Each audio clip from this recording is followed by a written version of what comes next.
Boa noite. Que a paz de Jesus esteja conosco. Que esses instantes que aqui nos encontramos serão abençoados, protegidos, orientados e intuídos pelos Espíritos amigos, pelos trabalhadores incansáveis da seara de Jesus. Hoje nós vamos falar sobre a protetora desta casa, Maria de Nazaré. Por que nós vamos falar sobre Maria de Nazaré? Nós estamos no mês de maio, o mês de Maria. Amanhã, dia 13, é consagrado a Nossa Senhora de Fátima. E nós sabemos que todas as Nossas Senhoras, todas as santas chamadas Nossas Senhoras, é Maria. Ela está de acordo com a crença, com a cultura, com a fé de cada pessoa, mas nós sabemos que todas elas é a mesma Nossa Senhora, é a mesma Maria de Nazaré. Porque cada um acredita de uma forma. É Nossa Senhora da Badia, é Imaculada Conceição, é Nossa Senhora da Milagrosa. E assim nós vamos conhecendo todas as mensagens de Maria, mas nós sabemos que ela é a mensageira, a mãe de Jesus, e que, como mãe de Jesus, ele sendo nosso irmão, nós também somos filhas de Maria. E nós vamos lembrar que no livro Maria de Nazaré, do Espírito Miramês, através de João Nunes Maia, ele vai trazer para nós uma Maria, vamos dizer assim, muito elevada, com um conhecimento muito grande e com um espírito de escola, que foi escolhido para ser a mãe de Jesus. Então Maria não é um espírito assim que veio simplesmente como filho de Ana e de Eli, ou Joaquim, e simplesmente foi aquela anunciada como se nada, como se ela fosse uma mulher comum. Então, Miramês coloca que ela realmente era um espírito de muita elevação espiritual. Ela foi escolhida justamente para ser a mãe do Salvador aqui na Terra, e ela veio de várias estações espaciais, engrossando o seu perispírito para ser filha de Ana e de Joaquim. Mas ela veio com essa missão, ela já veio com esse intuito de ser a mãe do Salvador. Quando a questão da anunciação, ela já recebeu aquela mensagem do anjo no momento certo, que ela haveria de ser a mãe de Jesus, e ela não se turbou, ela não apavorou, mesmo sendo uma mulher que estava apenas morando ainda, que era o costume da época, morando com José, e ela não se apavorou, ela não se preocupou com o que as pessoas iam falar dela. Ela simplesmente aceitou a ordem que veio do Senhor, porque ela já tinha um conhecimento prévio, ela já tinha uma elevação espiritual muito grande, ela já tinha um conhecimento da missão dela para com Deus, recebendo ali Jesus, e ela então, ela fez aquele agradecimento ao anjo que estava pronta para receber o Filho de Deus, que era Jesus. E aí a gente sabe que esse espírito de escola, ela cuidou tão naturalmente como mãe de Jesus, ela cuidou como uma criança normal, mas conhecendo aquilo que estava por trás do que Jesus estava fazendo. Ela trouxe aquela mensagem observando as atitudes do mestre desde pequenininho. Ela tendo aquele conhecimento de que era algo diferente, que a missão dela era diferente, que o trabalho dela era de encaminhar, de orientar, de sustentar aquele filho de acordo com a mensagem de Deus. E assim ela faz. Esse espírito elevado passa a ver então, Jesus com toda a sua trajetória, compreende Jesus na sua trajetória, aceita a sua trajetória com aquela serenidade da qual ela sabia que tudo estava de acordo com o planejamento divino. Porque às vezes a gente pensa assim, mas Maria, né, era mãe de Jesus e ela, de alguma forma, ela ficou distante do trabalho de Jesus, porque quando ele iniciou a tarefa dele, ela não estava presente, ela não acompanhou passo a passo os passos de Jesus no seu trabalho dele, mas ela compreendeu que aquele trabalho era de Jesus, que aquele trabalho não era dela, e que ela, naquele papel ali de mãe, ela só tinha que acompanhar e dar aquela sustentação para aquele filho para cumprir a missão dele, que ela sabia muito bem que era diferente do que ela tinha vindo fazer, que era o trabalho da realização do Filho do Homem. E assim a gente observa Maria acompanhando muito gradativamente as visitas de Jesus em determinados momentos, como aquele onde ela, preocupada com o que as pessoas falavam de Jesus, ela se apresenta no templo e Jesus então pergunta: quem é a minha mãe e quem são os meus irmãos? E às vezes a gente pensa assim: nossa, será que Jesus, assim, nessa mensagem, nessa palavra, ele quis assim desmerecer a mãe porque ela não estava perto dele? De jeito nenhum.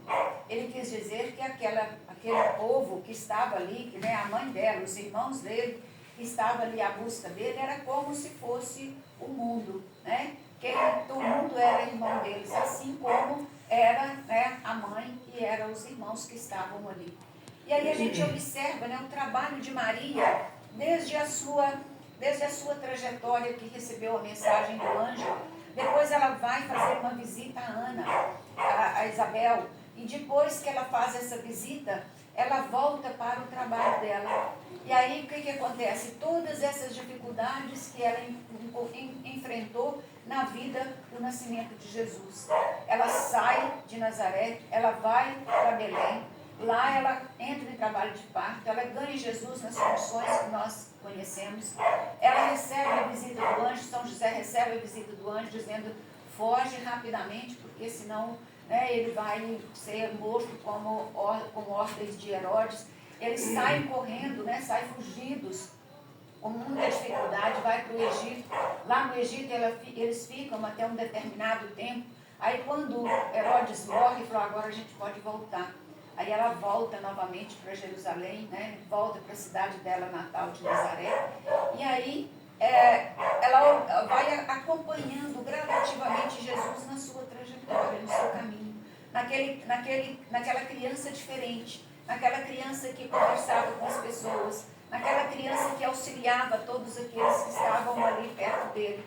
Ela observava aquela criança diferente e ela não interferia, porque ela sabia que ele era alguém diferente daquela trajetória que ela conhecia da normalidade das outras crianças.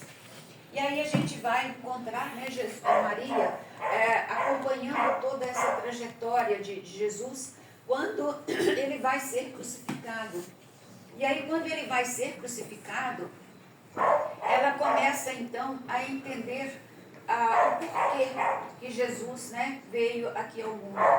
E ela questionava ali na cruz, né, como nos diz aqui nesse livro A Boa Nova, Humberto de Campos, ela questionava ali, vendo ele ali na cruz, sem poder fazer nada, mas aceitando tudo conforme a vontade de Deus, tudo conforme os desígnios de Deus. Então era um coração elevado, era um coração que ela sabia o que era aquele trabalho misericordioso, grandioso do Filho de Deus, que dela era apenas um reparo para a sua trajetória. E aí Maria, né, observa Jesus naquele sofrimento, mas ela não intervém, ela não grita, ela não agride as pessoas, ela não avança sobre a cruz, não, ela observa aquele sofrimento. Ela observa e acompanha a trajetória de Jesus com o coração sangrando como mãe, mas ela entende a importância do trabalho de Jesus para a elevação daquilo que ele veio cumprir, que é os desígnios de Deus, a vontade do Pai Celestial. E ela, tristemente, quando ela vê aquele filho ali na cruz, né, quando ela está lá sozinha, repassando toda a trajetória e, de alguma forma, imaginando por que ele estava ali, depois de fazer tanto bem, depois de fazer tantas curas, depois de fazer tanto pela humanidade, ali presente naquele povo, representado ali naquele povo, por que eles cravaram ele naquela cruz? Por quê? Né? Mas ela não desespera. E nesse momento, né, ela se encontra naquelas lembranças de toda a trajetória de Jesus, de toda aquela caminhada até chegar aquele momento ali da cruz. E ela então, João chega perto dela. Né? E João, quando abraça Maria ali naquele momento, porque os demais apóstolos, nós sabemos que cada um foi para um lugar, né, dispersaram quando Jesus foi preso, mas João, que era o mais novo, ele chega perto de Maria e ele então abraça Maria e fala para ela, né, fala assim, olha, aquele carinho de filho que ali estava. E aí, nos últimos instantes de Jesus, Jesus olha para Maria e olha para João, depois olha para João e olha para Maria, dizendo, eis aí tua mãe, eis aí o teu filho. E aí nesses últimos instantes, né, sobre aquele sofrimento enorme, ele é colocado abaixo da cruz, ele é sepultado, e a gente observa que em momento algum, né, Maria viu Jesus depois de desencarnado. É estranho isso, né? Ele apareceu para Madalena, apareceu para os apóstolos, mas não apareceu para Maria. E aí então Maria volta para Betanéia, né, que é o local dela, depois da morte de Jesus. Ela volta para a cidade dela, os parentes dela, porque era o apoio que ela tinha. E ela então volta para lá, muito solitária, muito triste, mas sem desespero. E naqueles instantes, naquela temporada que ela passa naquela região, ela então começa a lembrar quanto foi importante a vida dela com Jesus, quantas coisas ele havia feito desde pequenininho. Então a vida dela passou, vamos dizer assim, a ser as lembranças da beleza enquanto ela estava com Jesus, enquanto ela tinha aquele, não era o comando, mas enquanto ela tinha a companhia de Jesus, antes da peregrinação dele, no final dos últimos 3 anos. Então Maria começa a lembrar, melancólica não, mas aquela lembrança alegre, aquela lembrança que realmente todos nós temos. Quando nós temos algo de bom na vida, de alegre, de feliz, não é uma lembrança melancólica, mas é algo que às vezes alimenta a gente, para que a gente possa sustentar o momento que a gente está passando. E assim era Maria, né, naqueles instantes. Ela observava as regiões onde Jesus passava, onde Jesus brincava, onde ele fez o primeiro milagre, que era a transformação do vinho, e agora aquele vinho amargo, aquela dor, né, insuportável do sofrimento dela, de perceber que estava longe dele, e nessa distância dele, então ela encontrava, né, ali naquele sofrimento, não é sofrimento, mas naquela angústia de pensar que quanto ele tinha feito pela humanidade e o quanto ele tinha sido sacrificado. E passa-se os anos, ela naquelas lembranças, e de alguma forma ela ficou isolada, sozinha, porque José já havia morrido. Jesus era o filho que ela tinha cuidado, também já tinha partido. A família era uma família, vamos dizer assim, mais distante, né? Porque os familiares mais próximos haviam já desaparecido, haviam se perdido ali naquele momento. E ela permanece naquela vidinha, quando de repente João chega na casa dela. Né? João chega e fala para ela, falou assim, olha, eu vim buscar você, eu vim buscar a senhora para a gente ficar junto, cumprindo aquilo que Jesus pediu, né? Que toma aí, eis aí tua mãe, eis aí o teu filho. E aí João explica para ela, olha, eu não vim antes, porque eu, além do trabalho que eu estava na pregação, né, depois da Boa Nova, eu não tinha lugar para colocar a senhora. Mas alguém me deu, do reinado lá, me deu uma casinha. E agora eu tenho uma casa. E nesta casa que eu tenho, eu quero levar a senhora. E aí Maria, né, não se faz de rogada, acompanha João e eles voltam, né, para Éfeso. Perto de Éfeso, algumas léguas, numa casinha, numa montanha, João leva Maria para morar com ele lá nesse local. Mas João tinha o trabalho dele na cidade. ele sempre descia e ia fazer a pregação, ia fazer o trabalho de divulgação da boa nova, né, do cristianismo. E Maria ficava sozinha. Mas aos poucos as pessoas começaram a entender e compreender que a Maria que estava ali era a mãe de Jesus. E começou então uma peregrinação nesse monte. E aí as pessoas passaram a ir constantemente fazer essa visita a Maria.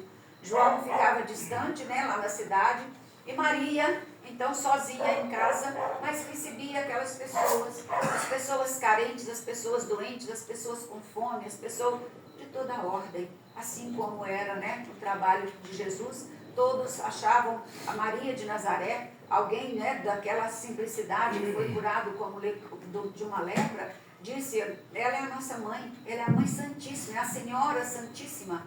Daí o nome de Maria Santíssima, porque ela cuidava das pessoas na maior, como se realmente ela fosse uma mãe. E ali as pessoas passaram a chamá-la de mãe, a cuidar, com aquele cuidado que ela tinha com todos aqueles que iam até aquela colina. E aí ela já cansada ou quebrada, já passavam-se muitos anos, ela então, depois de muito tempo que ela já havia recebido muitas pessoas, e as pessoas já tinham voltado para casa, ela então parou, né? E essa colina ficava de frente do mar, e ela então parou e começou a orar, porque ela recebeu algumas notícias de Roma, que as pessoas estavam sendo sacrificadas, que as pessoas estavam sendo jogadas aos circos, que estavam sendo presas, estavam sendo queimadas.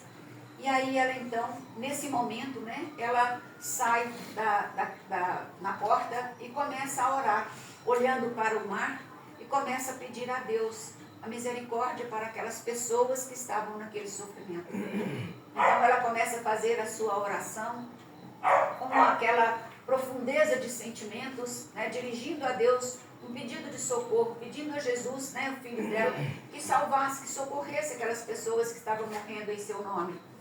E aí quando ela, sentindo, né, aquela brisa suave, ela vê o Senhor chegando. Já era tarde, já estava escurecendo. E esse Senhor chega, e ela então, como não deixava de acudir nenhuma das pessoas, esse Senhor começa a conversar com ela. Mas era uma conversa diferente. Ela começa a conversar sobre o que ele fez na vida, né? Sobre as bem-aventuranças, sobre as coisas boas que tinha, sobre a beleza, sobre o cuidado que Jesus teve com o mundo, com as pessoas aqui no mundo, né? E ela começa a ouvir, acha estranho, sente algo diferente, mas ela não identifica aquela pessoa velhinha que estava chegando na porta dela. E ela então, né, pega nas mãos, quando ela pega nas mãos daquela pessoa, ela percebe algo diferente. Porque ela, quando ela escuta as informações, ela fala, gente, todas as pessoas vêm aqui em busca. E esse veio trazer consolação, esse veio trazer a palavra, né, que de alguma forma meus ouvidos já ouviram, meu sentimento é estranho. E aí ela pega nas mãos daquele Senhor. Quando ela pega nas mãos, ela vê a marca dos cravos. E ela se assusta e olha para os pés e vê também a marca dos pés. E aí Jesus se revela.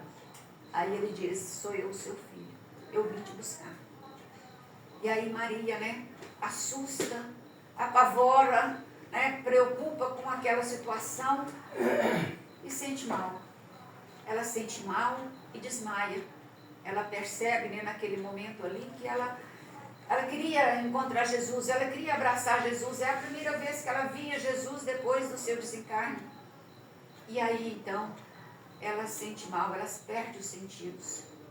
Jesus a abraça, né? E ela então, ali naquele momento, ela com os sentidos, perde os sentidos, as pessoas vão em busca de João, lá na cidade. E João volta. Quando ele volta, ainda passa-se uns 2 dias, ela naquele momento do seu desencarne, no momento de desprender o seu espírito, e um coro de anjos já próximo a ela, né, aguardando aquele espírito de escola. E aquele coro de anjos vem para buscá-la. Mas quando ele vem para buscá-la, ela até faz um pedido, ela fala assim, eu gostaria, né, que eu pudesse voltar lá em Betânia, para eu ver aquela região toda, né, de Genezaré, de Jerusalém. Eu queria ver todos aqueles locais. E aí essa legião leva esse espírito de Maria para ela ver aquelas colinas, aquele rio, aquela região onde Jesus passou. E depois ela fala, eu preciso de mais um pedido. Eu quero ir a Roma. Eu quero ver as pessoas que estão presas. Eu quero ver as pessoas que estão sendo sacrificadas nos circos de Roma. E aí ela vai até Roma, né? Chega lá, vê aquela quantidade de pessoas presas, sendo, né, aguardando um determinado momento para serem jogadas as feras. E ela chega perto de alguém, né? E começa a intuir aquela pessoa, né? Cante, cante. E aí a moça começa a cantar. E aí aquele som entra pela prisão toda e toda a turma que estava presa começa o cântico.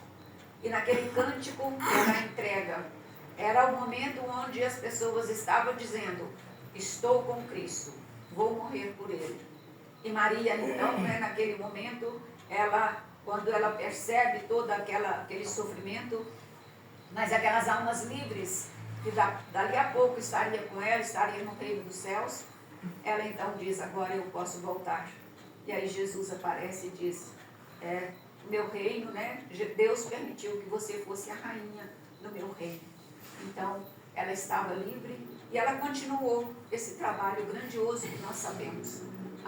Com toda a sua grandiosidade de mãe, um espírito mais elevado, um espírito grandioso e que continua fazendo um trabalho grandioso para toda a humanidade. Ela tem, né, as colônias que nós conhecemos, sabemos que tem as colônias de Maria, e ela acompanha e acolhe todas as pessoas no sofrimento. Com o coração dolorido, chega até Maria um pedido grandioso e ela acolhe esse pedido. E tudo aquilo que ela pede a Jesus, Jesus não nega. Assim como, né, ela fez desde os primeiros pedidos que Maria fez a ele para que ele realizasse o milagre, e ele não desobedeceu. E até hoje nós sabemos, né, que ele não desobedece Maria. Então todos os pedidos que nós fazemos a Jesus, através de Maria, ela intercede por nós.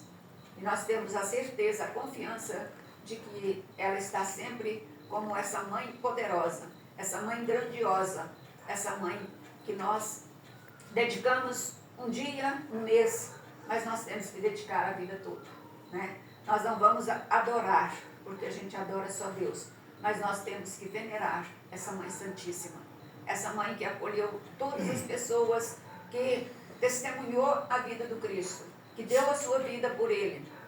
E até hoje nós aguardamos, né, essa Mãe misericordiosa a nos abraçar com o seu manto, a nos dar a sua proteção, a nos dar esse calor de mãe, esse calor amigo, esse calor que nós nunca vamos esquecer em momento algum, assim como nós mães não esquecemos, né, dos nossos filhos, das necessidades dos nossos filhos. Então a gente agradece muito a Maria Santíssima, essa Maria que era de Nazaré, mas ela era de espírito muito mais elevado, de estágios muito mais elevados que nós nem imaginamos, mas teve a graça de nascer em Nazaré e teve a graça de ser a mãe de Jesus e também, né, a nossa mãe, que nós continuamos venerando e pedindo a ela como mãe para que ela possa nos ajudar em todos os instantes da nossa vida. Então essa história está, né, nesse livro Boa Nova, na última página desse livro Boa Nova, e também no livro Maria de Nazaré, do Espírito de Miramês. E que ela possa interceder por nós, pelo trabalho desta casa, pelo trabalho de todos aqueles que auxiliam o seu próximo, fortalecendo, amparando em todos os momentos, em todas as necessidades que cada um de nós temos. Que assim seja. Jesus abençoe a todos nós. Amém.